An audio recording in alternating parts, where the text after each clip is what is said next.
오늘도 수요예배 나오신 모든 분들 주님의 이름으로 환영하고 축복합니다. 오늘 광야에서 물을 길어 올리는 인생, 광야에서 물을 길어 올리는 인생이라는 제목으로 함께 창세기 24장 말씀 나눕니다. 이 광야에서 물을 길어 올리는 인생은 오늘 본문에 등장하는 여러 캐릭터들이 있어요. 인물들이 있는데 우리가 다 아는 내용이에요. 지금까지 익히 알고 있는 사람들, 또 아브라함이 있었죠. 또 아브라함에겐 충성스러운 종이 있었습니다. 오늘 본문에 이름이 나오지 않지만 또 일부 학자들은 이 자가 아브라함이 원래 이제 후계자로 삼으려고 했던 엘리에셀이지 않느냐, 뭐 이런 이야기를 하고 있죠. 어쨌든 그리고 그 아들 이삭이 나옵니다. 그리고 이제 뉴페이스, 이제 오늘 처음 등장하는 한 여인이 있는데 그 여인이 바로 이삭의 부인이 되는 리브가라는 사람입니다. 이 리브가는 광야에서 물을 깃는 인생을 살던 사람이에요. 그렇죠? 아리따운 여인이고 뭐 정숙한 여인이었던 것 같아요. 집에 오빠도 있었어요. 멀쩡한 오빠도 있었는데 광야에서 물을 누가 길고 있습니까 지금? 이 리브가가 그 일을, 그 굳은 일을 지금 하고 있는 거예요. 광야에서 물을 깃다가 광야에서 물을 길어 올렸는데 그 물이 십자가 보혈의 물이었던 거예요. 생명수 물이었던 거예요.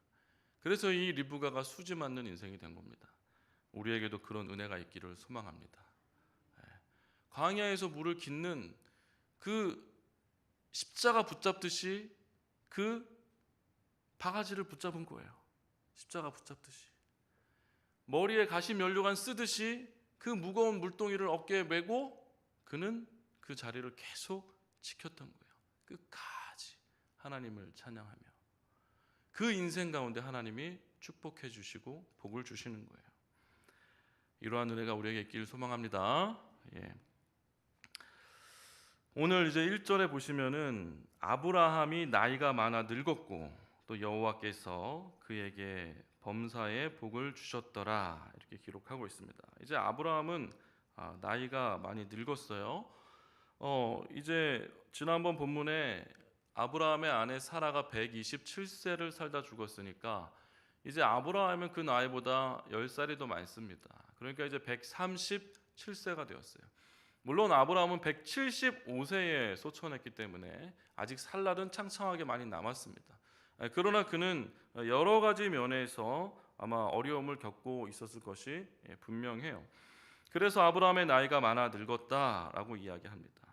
하지만 성경은 또 그에게 여호와께서 그에게 범사에 복을 주셨다라고 이야기하는 거죠. 그러니까 아브라함은 참으로 복을 많이 받았습니다. 그리고 최초에 하나님께서 아브라함을 부르실 때도 창세기 12장 2절에 너는 복이 될지라 라고 하나님이 말씀을 주셨어요. 그러니까 아브라함 그 자체가 복이에요. 복덩어리. 그러니까 얼마나 복을 많이 받았겠습니까? 그런데 참 이 내용들을 봤을 때 아브라함은 지금 형편은 별로 복받은 인생이 아니에요. 그렇죠? 사랑하는 아리따운 부인이 떠났습니다. 그리고 그 덩그러니 독자 이삭만 남았어요. 그런데 이 독자 이삭이 지금 40이 다 되어 갑니다. 그렇죠? 리브가가 90에 아이를 낳고 127세에 돌아가셨으니까 37세는 넘은 거예요, 지금 이삭이.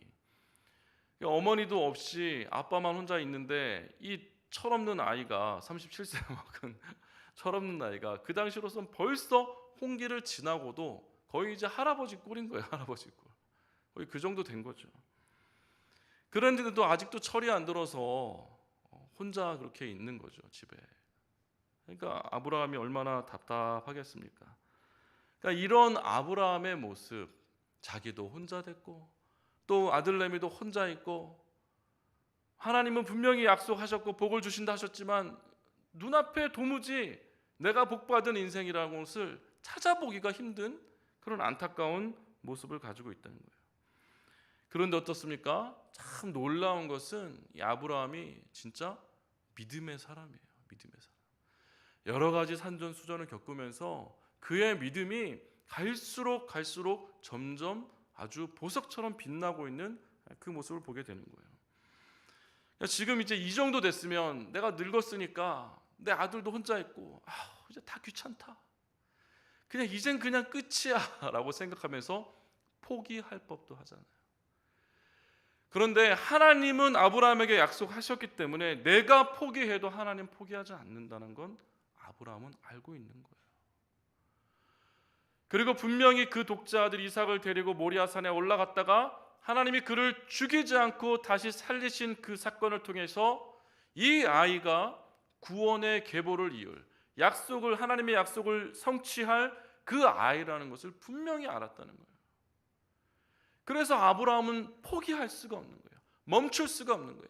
다 늙고 나이가 들어서 쇠약해졌는데도 이제 부인도 하늘로 보내고 자기 혼자 이 일을 다 감당해야 되는데 이것이 심히 부담스러운데 포기할 수가 없는 거예요. 왜요? 믿음이 있기 때문에 포기를 못하는 거예요. 내가 포기해도 하나님은 포기하지 않기 때문에 아브라함이 절대 포기하지 않는 겁니다. 그래서 이 아들을 이제 결혼을 시켜야 되는데 어떤 사람과 결혼을 시켜야 되냐? 이 이삭을 살리신 이도 하나님이에요. 이삭의 인생의 주인도 하나님이에요. 그러니까 이삭의 앞으로의 남은 인생도 하나님이 주인인데 이 이삭이 하나님의 약속을 온전히 이루어가기 위해선, 그렇죠? 그 축복의 통로로 역할을 잘 이어가기 위해선, 바톤 터치를 하기 위해선 가정을 꾸려야 되는 거예요. 그런데 그 가정의 주인도 하나님인 거예요. 인생의 주인도 하나님, 생명의 주인도 하나님, 가정을 이루어도 가정의 주인이 하나님이잖아요. 그러니까 가나안 땅에 이방 여인들이 수두룩 색색인데 그 중에서 택할 생각을 하지 않고 37년, 40년이 되도록 그 중에서 택할 생각을 하지 않고 계속해서 기다리고 있다가 벼르다 이제 결정을 하는 거죠. 종을 부릅니다. 그렇죠? 그리고 이제 허벅지 밑으로 손을 넣으라고 하죠. 2절에 보시면 허벅지 밑으로 손을 넣으라 하고, 또 9절에 보시니까 그 종이 이에 그의 주인 아브라함의 허벅지에 손을 넣고 이 일에 대하여 맹세합니다. 왜 허벅지 밑에 손을 넣고 맹세합니까? 이곳은 이 번식과 생식이 이루어지는 곳이에요. 생명의 근원이 있는 곳이에요. 그러니까 그곳에 손을 넣고 맹세하면서 이 아들을 통하여서 믿음의 계보가, 그 구원의 계보가 이어져 내려갈 수 있도록, 끊이지 않고 이어져 갈 수 있도록 그것을 하나님 앞에 기도하면서 지금 종을 불러서 맹세를 하고 있는 것이죠. 그래서 2절에 늙은 종을 부릅니다. 그리고 허벅지에 손을 넣어서 이제 맹세를 하게 하는데 어떤 맹세입니까? 3절과 4절, 5절까지 한번 같이 읽어보겠습니다. 3절, 4절, 5절 시작. 내가 너에게 하늘의 하나님, 땅의 하나님이신 여호와를 가리켜 맹세하게 하노니 너는 내가 거주하는 이 지방 가나안 족속의 딸 중에서 내 아들을 위하여 아내를 택하지 말고 내 고향 내 족속에게로 가서 내 아들 이삭을 위하여 아내를 택하라. 5절에 그러니까 이제 종이 묻습니다. 시작. 종이 이르되 여자가 나를 따르라. 이 땅으로 오려고 하지 아니하거든 내가 주인의 아들을 주인이 나오신 땅으로 인도하여 돌아가리이까. 이렇게 묻습니다. 자, 아브라함의 부탁은 간단해요. 가나안 땅 여인 말고 우리 고향 있잖아. 고향까지 가서 여인을 데리고 와라. 이렇게 이야기하는 거예요. 이게 종의 입장에서는 조금 황당한 부탁입니다. 자다가 봉창 두드리는 것 같은 부탁이에요. 600km 정도 됩니다. 그 거리가 한 직선 거리로. 그럼 종은 한 번도 그곳에 최근에는 가본 적이 없어요. 몇십 년 동안은 가본 적이 없을 거예요. 근데 그 낯선 땅에 홀로 가서 알지도 못하는 여인을 지금 찾아서 데리고 오라고 하는데 그 여인을 뭐 종으로 삼으려는 여인도 아니고 그 주인의 아들의 며느리로 삼으려는 그 여인을 데리고 오라는데 어디 가서 이 여인을 찾습니까? 그러니까 종이 묻는 거예요. 아, 좋습니다 주인님. 내가 가긴 가겠지만 여인을 찾아보기도 하겠지만 그 여인이 만약에 이곳으로 오지 않겠다고 하면 어떡합니까? 라고 묻습니다. 그러니까 뭐라고 얘기하죠? 6절 말씀 같이 한번 읽어봅니다. 시작. 아브라함이 그에게 이르되 내 아들을 그리로 데리고 돌아가지 아니하도록 하라. 하늘의 하나님 7절 같이 있습니다. 시작.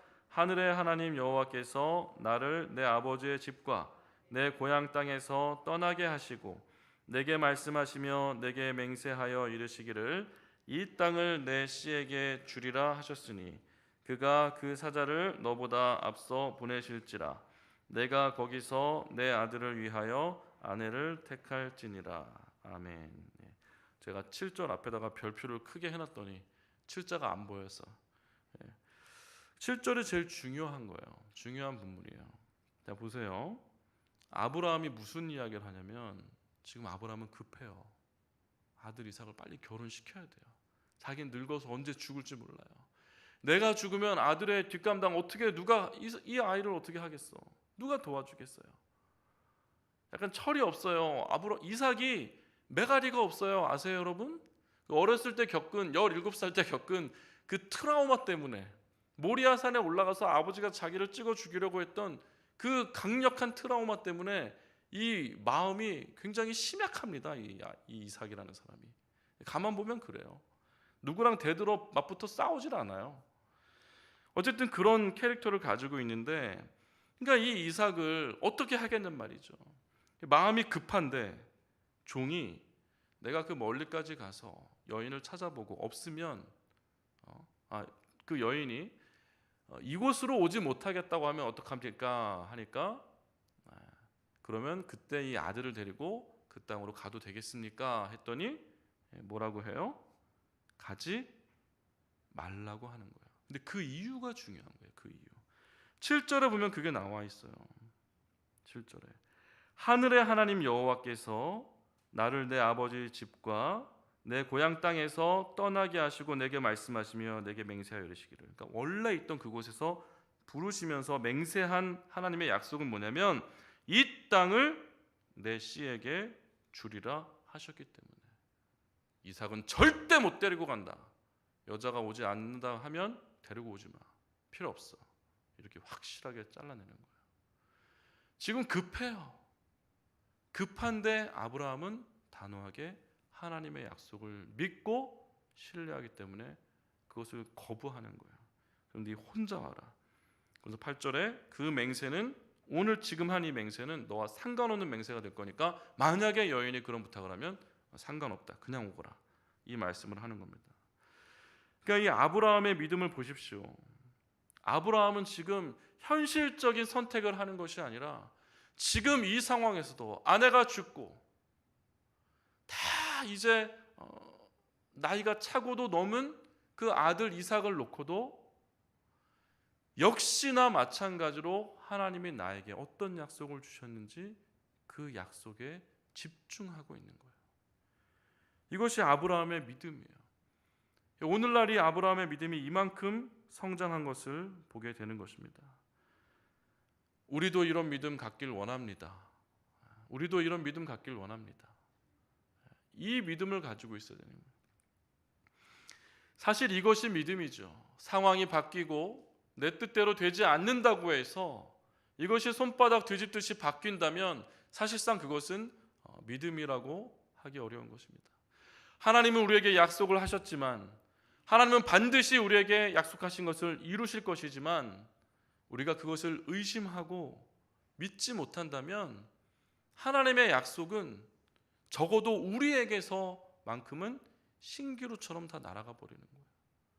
그 약속은 분명히 계시지만 분명히 살아있지만 적어도 우리에게서만큼은 그것이 신기루처럼 다 날아가 버려요. 우리가 의심하는 순간 그렇게 되는 거예요. 아브라함은 죽기까지 하나님 약속을 기억하고 그 약속을 붙잡고 그 약속대로 충성스럽게 믿음의 길을 가고 있는 것입니다. 죽도록 충성하는 그 모습을, 그 자세를 지금 우리에게 보여주고 있는 거예요. 이 모습이 우리의 모습이 되고 우리도 아브라함과 같이 복된 인생 되기를 주님의 이름으로 축복합니다. 아멘. 두 번째로 이제 보시면은 충성된 종의 기도입니다. 10절에서 14절까지 내용인데요. 10절에서 11절까지 보시면 이 종이요 이제 떠납니다. 600km가 되니까 여기서 부산까지 왕복 정도 되는 거리예요. 근데 이 자가 낙타 10필과 또 주인에게서 좋은 것을 가지고 나홀의 성으로 이제 들어가게 되죠. 그런데 어떻습니까? 그곳에 도착합니다. 주인이 가라고 하니까 갔어요. 그리고 다 오고 나니까 정말 왔어요. 가라고 하니까 가고, 또 가다 보니까 또 도착도 했네요. 그런데 이 낯선 땅에서 어떻게 주인이 원하는 여인을 찾겠습니까? 바닷가에서 장난을 치다가 결혼 반지, 청혼 받은 반지를 딱 떨어뜨렸다고 해보세요. 그 반지 찾는 게 쉬울까요? 아니면 메소포타미아 땅에서 아브라함의 아들 이삭에게 맞는 철을 찾는 게 쉬울까요? 반지가 더 쉬울 것 같으세요? 네. 반지가 더 쉽습니다. 이유는 간단해요. 반지를 찾다가 다른 반지 찾을 수도 있잖아요. 그렇죠? 다른 반지 찾을 수 있는데 그럼 그 내 결혼 반지 찾은 거예요, 못 찾은 거예요? 그건 못 찾은 거예요. 다른 반지 찾으면 이 반지가 아닌지 긴지 내가 알잖아요. 그렇죠? 근데 메소포타미아에서 여인을 골랐어요. 괜찮은 여인이라고 골랐어요, 내가. 근데 이 여인이 이삭의 부인이 될 만한 여인인지 아닌지 누가 알아요? 누가 알아요? 아무도 몰라요. 내가 점 찍는다 그래도 아무도 모르는 거예요. 그러니까 모르기 때문에 이건 찾을 수가 없는 거예요. 차라리 모래밭에 빠진 반지를 찾는 게 훨씬 편하고 좋은 거예요. 그러니까 이 종의 이 심정이 얼마나 답답하겠습니까? 가면서 몇 날 며칠 거의 한 15일 이상 갔겠죠. 계속해서 양 10필과 귀한 보석들을 가지고 그 메소포타미아 땅으로 가면서 종은 아마 기도했을 것입니다. 기도했을 것이에요. 그리고 12절, 14절에 이렇게 그곳에 이르러 보니까 이제 여인들이 물 기르러 나오는 거 보는 거예요. 그러면서 그가 이제 기도합니다. 뭐라고 기도하냐면 12절 제가 읽을게요. 그가 이르되 우리 주인 아브라함의 하나님 여호와여. 누구의 하나님이요? 나의 하나님 아니에요. 나의 주인 아브라함의 하나님이라고 이야기하고 있어요. 원하건대 오늘 나에게 순조롭게 만나게 하사 내 주인 아브라함에게 은혜를 베푸시옵소서. 누구에게 은혜를 베풀어 달라고요? 내 주인 아브라함에게. 그러니까 이 기도는 누구를 위한 기도예요? 지금 자기를 위한 기도입니까? 아브라함을 위한 기도예요. 그리고 아브라함은 하나님의 뜻을 이루기 위해 지금 나를 보냈다는 걸 알기 때문에 이 기도 자체는 사실 하나님에게 드리는 하나님을 위한 기도예요. 나를 위한 기도가 아닙니다. 13절에 성중의 딸들이 물 기르러 나오겠사오니 내가 우물 곁에 서 있다가 14절 같이 읽어봅니다. 14절 시작. 한 소녀에게 이르기를 청하건대 너는 물동이를 기울여 나로 마시게 하라 하리니 그의 대답이 마시라 내가 당신의 낙타에게도 마시게 하리라 하면 그는 주께서 주의 종 이삭을 위하여 정하신 자라 이로 말미암아 주께서 내 주인에게 은혜 베푸심을 내가 알겠나이다. 너무 뜬금없이 갑자기 하나님한테 명령을 하는 거예요. 하나님 지금 물 기르러 오는 여자들이 있는데 내가 어쨌든 아무 여자에게나 가서 나에게 물 좀 다오 하는 거예요. 그러면 그 여인이 물을 마시라. 그리고 나서 그것에 그치지 않고 내가 데리고 온 이 낙타 10마리 낙타에게도 물을 마시겠다고 하면 그 여인이 하나님이 정한 이삭의 배필이라는 것을 내가 알겠습니다라고 지금 하나님을 조정하고 있는 거예요. 그렇습니까? 지금 아주 건방지게 지금 이렇게 하고 있는 건가요? 그렇게 해석이 될 수도 있습니다. 그러나 그것은 아니에요. 지금 이 종은 처음에 기도가 자기를 위한 기도가 아니라 아브라함을 위하여 그리고 하나님의 뜻을 이루기 위하여 기도를 했고 그 기도를 지금 여기 본문에 나와 있지만 2주일 넘는 긴 시간 동안 계속해서 이것을 걸어오면서 수도 없이 하나님 앞에 도움을 청하는 기도를 올렸을 것이에요. 그리고 그가 그곳에 이르렀을 때 그가 이런 기도를 한 것은 하나님을 조종하려는 것도 아니고 또 하나님이 이렇게 해주지 않으면 난 더 이상 이제 아무것도 안 하고 그냥 돌아갈 거다. 그렇게 자기의 사명을 포기하기 위한 어떤 조건을 만들어내기 위한 기도도 아니고 하나님 이렇게 해주세요. 이렇게 해주지 않으면 나 가만히 안 있을 겁니다 라고 생떼 부리는 그런 기도도 아니에요. 이 기도는 하나님이 주신 기도입니다. 하나님이 그 마음에 주신 기도예요. 어떻게 할 수 있냐면 본문에, 오늘 읽은 본문에도 나와요. 6절에 보시면, 오늘 본문 6절을 볼게요. 아브라함이 그에게 이르되 내 아들을 그리로 데리고 돌아가지 아니하도록 하라. 하늘의 하나님 여호와께서 나를 내 아버지의 집과 내 고향 땅에서 떠나게 하시고 내게 말씀하시며 내게 맹세하여 이르시기를 이 땅을 내 씨에게 주리라 하셨으니 하면서 뭐라고 얘기하죠? 7절에 그가 그 사자를 너보다 앞서 보내실지라. 하나님의 사자가 이미 그곳에 와 계세요. 와 계시고 이 종의 마음에 여인들이 오는 것을 보게 하시고 그 여인들이 오는 것을 보고 그 기도를 할 수 있도록 그 마음에 성령께서 그 기도를 넣어주시는 거죠. 그러니까 완전히 그냥 그 기도한 그대로 조금도 변함없이 손색 없이 그 기도 그대로 100% 완벽하게 딱 맞아떨어지는 응답이 이루어지는 겁니다. 우리도 이렇게 기도할 수 있습니다. 그러나 그냥 아무렇지도 않게 그냥 뭐 장난치듯이 그렇게 기도한다고 하나님이 그 기도를 들어주시겠습니까? 우리도 하나님 앞에 이런 구체적인 기도를 드릴 수가 있어요. 하지만 그 기도는 나를 위한 기도가 아니라 하나님을 위한 기도고 진실하고 간절한 기도고 하나님의 뜻대로 이루어지기를 구하는 기도. 그래서 그렇게 될 경우에 내가 100%그 뜻에 순종하겠노라고 각오하는 그 기도로 나아갈 때 하나님께서 놀랍게 역사하시는 것을 우리도 얼마든지 경험할 수 있습니다. 하나님은 지금도 살아계시기 때문에 그런 역사가 우리에게도 가능한 거예요. 이것을 놓고 우리가 몇 날 며칠 계속해서 하나님의 도우심과 지혜를 구하며 나아가면 우리도 이 종처럼 기도 응답을 받는 자들이 될 수도 있는 것입니다. 여기서 마시라, 내가 당신의 낙타에게도 마시게 하리라. 그가 그렇게 기도한 대로 이 리브가가 와서 이제 정확하게 그렇게 행동하게 되는 것이죠. 이제 우리의 시선을 리브가에게로 돌려보겠습니다. 15절부터 이제 등장합니다. 그 기도를 마치기도 전에 15절에 보니까 리브가가 물동이를 어깨에 메고 나오니 그는 아브라함의 동생 나홀의 아내 밀가의 아들 부두엘의 소생이라. 뭔가 길게 쭉쭉쭉 나오잖아요. 오늘 우리가 다루진 않았지만 창세기 22장 20절에서 27절에 보시면은 아브라함이 이삭을 바치고 그리고 아브라함이 사레를 묻기 전에 요 딱 중간에 나홀의 소생들의 족보의 기록이 나와요. 그 이야기를 누군가 와서 아브라함에게 알려주었다라고 거기에 기록이 되어 있어요. 그러니까 아브라함은 그 이야기를 듣고 계속 기도하고 있었던 거예요. 그곳으로 가야 돼. 그곳에 가면 이삭의 처자가 있을 거야.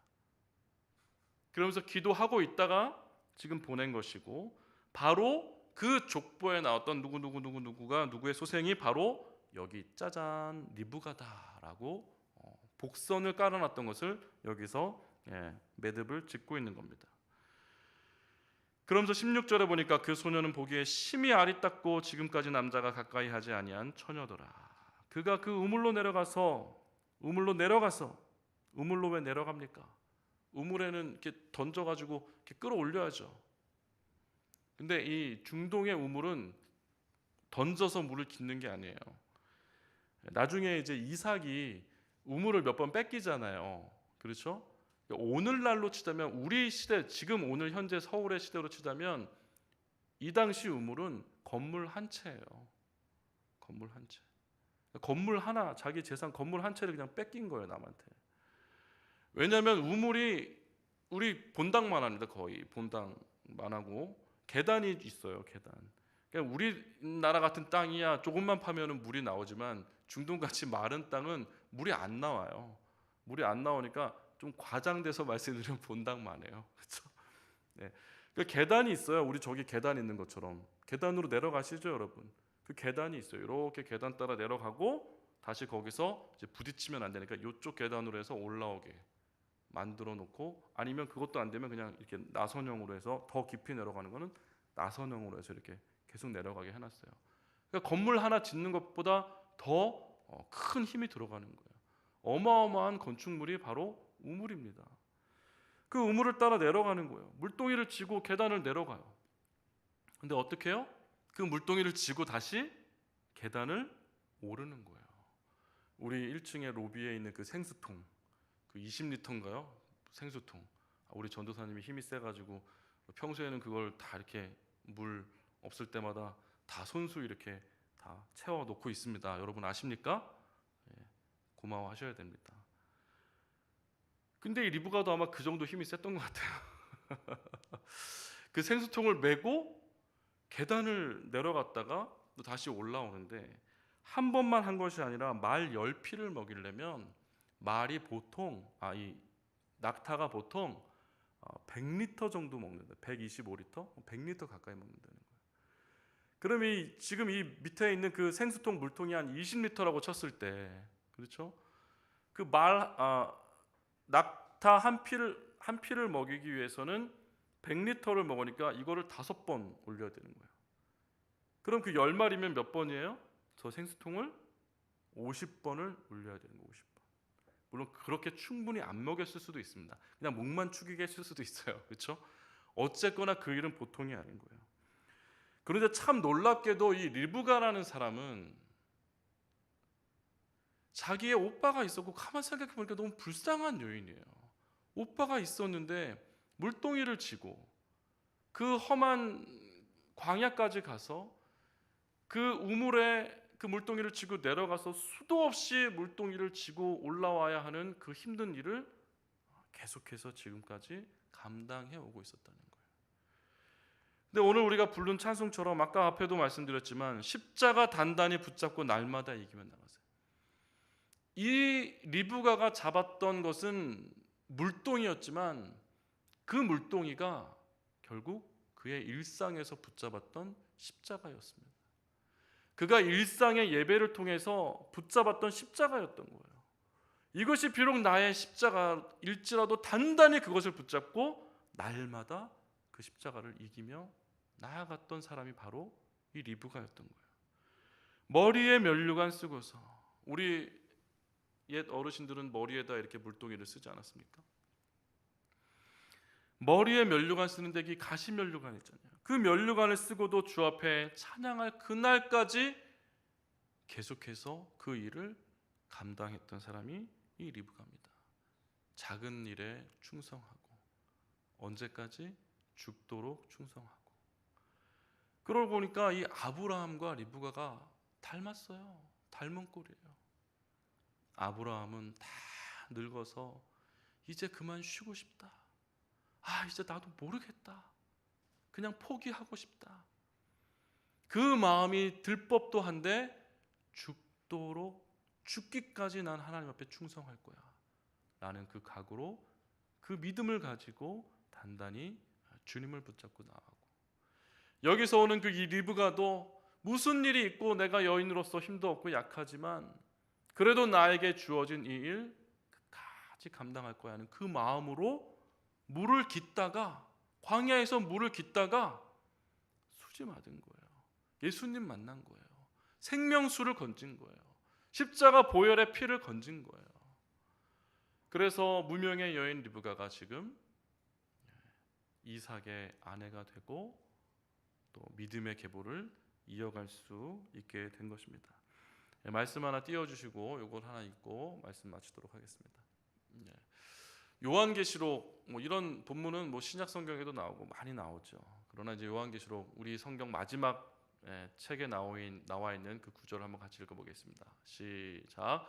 너는 장차 받을 고난을 두려워하지 말라. 볼지어다 마귀가 장차 너희 가운데서 몇 사람을 옥에 던져 시험을 받게 하리니 너희가 10일 동안 환난을 받으리라.